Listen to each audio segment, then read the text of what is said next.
Hello, welcome to Working Dragon Mystic, where we discuss real metaphysical and occult knowledge so you can manifest real and tangible results in your life.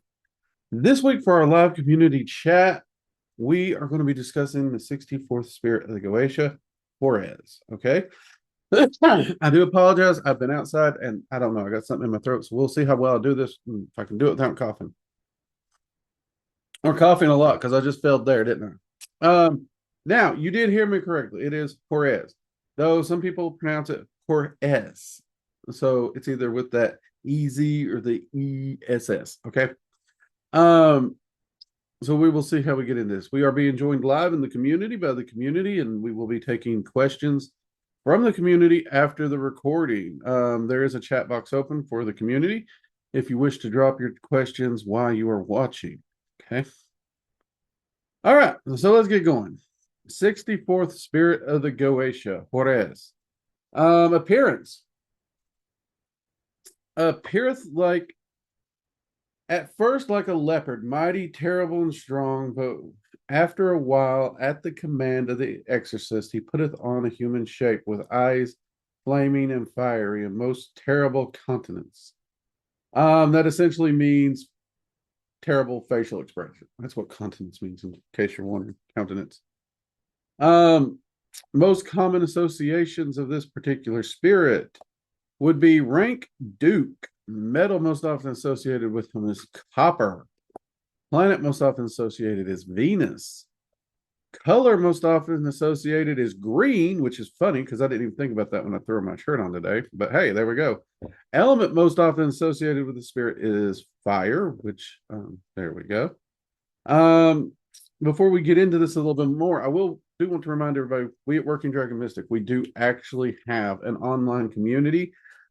These topics, if you're watching this on YouTube or Rumble, these topics are done live at the community, right? Where we can have community interaction, discussions, and they even get a chance to ask me questions that are off topic afterwards as well. And we do them live every Monday. If you want to take part in those, check out the community. It's absolutely free to join. You can find the links below. There is a lot of amazing perks and a lot that we do at the community.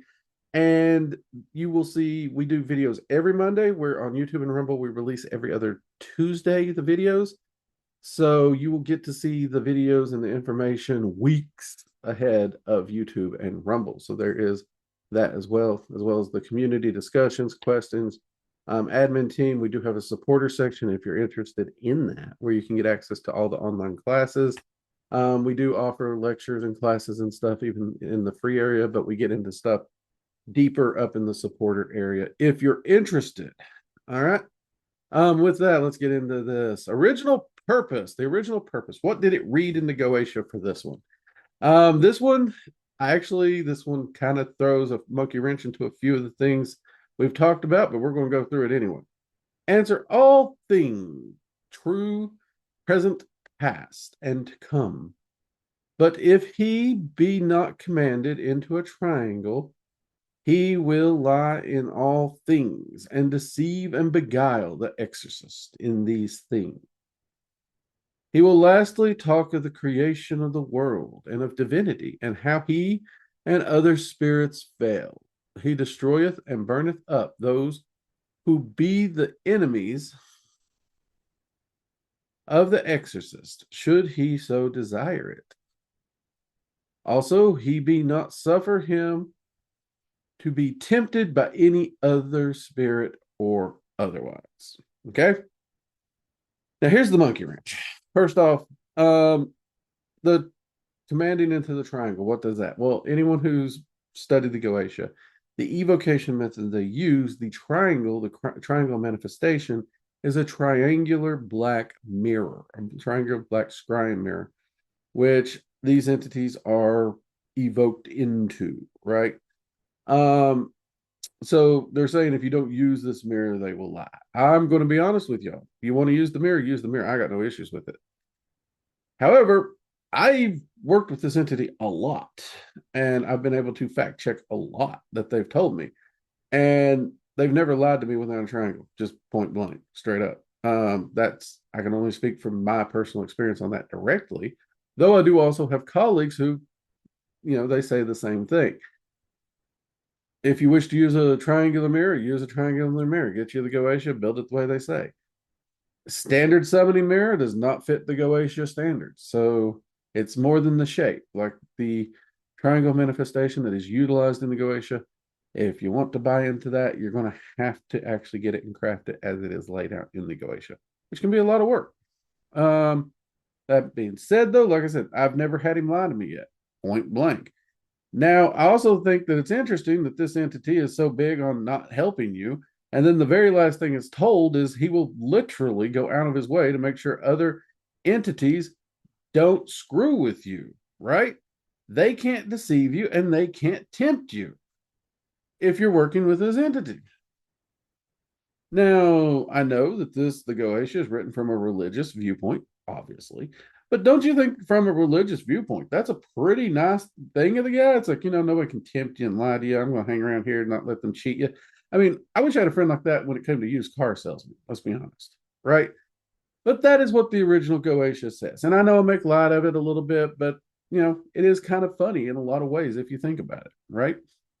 But like I said, I do not follow the Goetic methodologies when I work with these spirits, and I have not, at this time, had any backlashes or issues. If that ever changes, I'll let the community in the channel know. So, how can we work with this in the modern day in a way that makes a bit more sense, a little easier for us to get along with? So let's get into this. This one is, I like this one kind of. So first off, help in weakening and undermining the business of an enemy to gradually destroy it.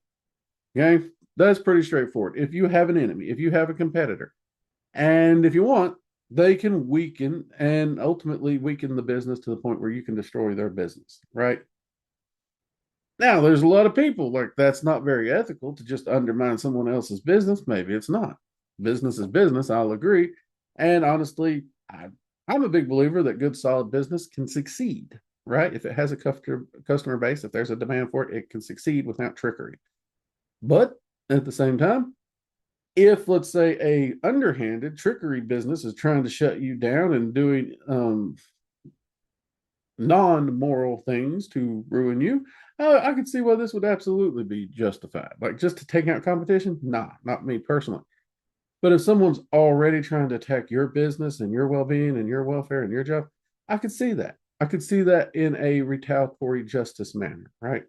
Like you'd let up the moment they let up, but if they don't let up, you'll ground them. I could see that. I could see that. Next here we have help in getting justice through emotional distress and anguish from the enemy. That's pretty much it. Instead of attacking the business, you are attacking the enemy that you have with emotional distress and anguish. In my experience, you can attempt to request what kind of distress or anguish, but it doesn't always pan out. It honestly works best if you like just send a HAURES in there to take care of the issue, and he will take care of the issue. Of course, that means it may be more or less what you want, and if it goes overboard what you might think, you got to still be able to be okay with that before you release the Kraken, as it were. Or release the leopard, I think is what they called him, wasn't it? Was it a leopard? They want a Kraken. What did they say it looked like? Give me a second. Yeah, it was a leopard. So before you release the leopard, you gotta make sure you're okay with that. And the third point here is cause a named individual to be plagued by accidents and misfortune. I'll be honest. All of these are things that I have no issues with in the right context or situation. And there are situations where I have used them. There have been very, very unscrupulous business individuals who have done things that they're underhanded, sneaky, corrupt as can be. And I have used the first one. Luckily, not many, straight up. Okay. And I've got great success with that. In fact, every one of them's become a non-problem for me.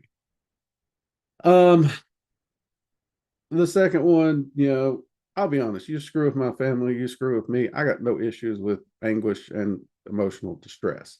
In fact, in a lot of ways, mental and emotional distress, I prefer over physical just because you can't outrun it, right? There's no painkiller for it. And you'll notice that it is getting justice through that. So this one does kind of deal with what is just. And even if the justice is more than what I was thinking it should be, I'm okay with that, because the focus is on that justice side, right? And sometimes maybe I can be a little soft on what I think might should be done. Some people think I'm harsh. You know, it can swing either way, I guess, but there you go. And of course, the last one. Be honest, this one's kind of the fun one for me. Accidents and misfortune, right? Now, this one is not pranks. You should be aware of that. And perhaps it's rude of me to call it fun, because accidents and misfortune, those can be of any level, from inconvenient to downright hospitalizations or worse, right? Because think of how we can use that in what context in a bad day of life that we could do it. He had an accident. His head's all over the concrete from a motorcycle wreck. He had an accident. He fell in the bathtub. We found him naked with the shower curtain wrapped around him. He had a misfortunate day. He fell into some dog crap. He stubbed his toe on the couch. Like, there's a huge difference in those words that can be on a scale. So that one does leave it very wide open. So this spirit, as useful and helpful as the spirit can be, one of the kickers here is you got to be understanding that this spirit doesn't really have a throttle when you work with it. You can request a throttle, and I know a lot of magicians who have requested a throttle, and generally what most of them have noticed is either the throttle is ignored or the spirit never acts because you put the limitation on it. So is that helpful? I don't know. I do like things that have a little bit more control and finesse, not gonna lie.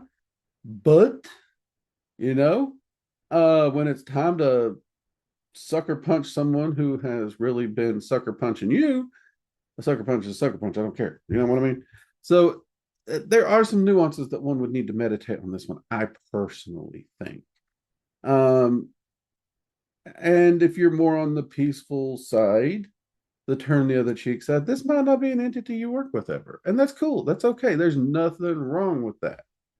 Just like the world needs warriors and soldiers and fighters, we need turn the other cheek from time to time. You know what I mean? Just like we need dogs and cat people. So that is what that is. Now, with that said, we'll go ahead and get the sigil up here on the screen for those of you in the community. It was the thumbnail, and if you request it, I'll make sure to drop it in the chat as well for you. So yeah, that is this one in a nutshell. Like I said, I've worked with this one in the past. I've had some good results, but again, it's one of those where you set it loose and it's going to do what it does within the parameter of the bullet point to which I've asked, and then nothing. Right? That's it. You don't really have a lot of control over it in my experience with this entity, and and that is working both completely within the confines of the Goetia and outside of it. I have tested that a few times in my life, and it still seems to come out the same way. So, yeah, that's always been an interesting factoid for me. Now, the interesting thing is, you'll see in the bullet points that there's no mention of him protecting you from temptation or whatever else, terrible, being bugged by other spirits. Well, yeah, honestly, most spirits, in all honesty, that is more of a religious look upon demons and spirits and whatnot. So outside religion, you don't really see that. However, that being said, I have worked with this entity in protection magics from time to time, to where they will whether they can keep away spirits and things like that, right? And I have had really, really good success with that. However, you need to be careful, because if you do not tell the spirit to, you have to give the spirit a complete list, and I do mean complete detailed list of who can come by, because they will try to keep everything away from you, even your patron deity, even spirits you work with that are friendly with, they will try to keep them all away. Okay. And that can lead to some problems, and you could end up getting in an argument and being blamed by this spirit even for not giving that. So is it a good idea? I don't know. To each their own. I personally don't think it's needed or necessary in any shape, form, or fashion, but that's my 2 cents. What do you think? You let me know in the comments below. And until next time, everybody, I hope you've enjoyed this. And if you find this spirit interesting or the Goetia, check out our entire playlist that we have on the Goetia. We are releasing more and more of them. We will have all 72 up there eventually. Stay tuned with us. And be sure to check us out at the Working Dragon Mystic live community if you'd like to see these live, ask me questions live, and catch these weeks ahead of everyone else, especially if there's a particular spirit coming up that we have not recorded yet that you're waiting on. All right. Till next time, everybody, I'm Drake. Take care. Bye bye.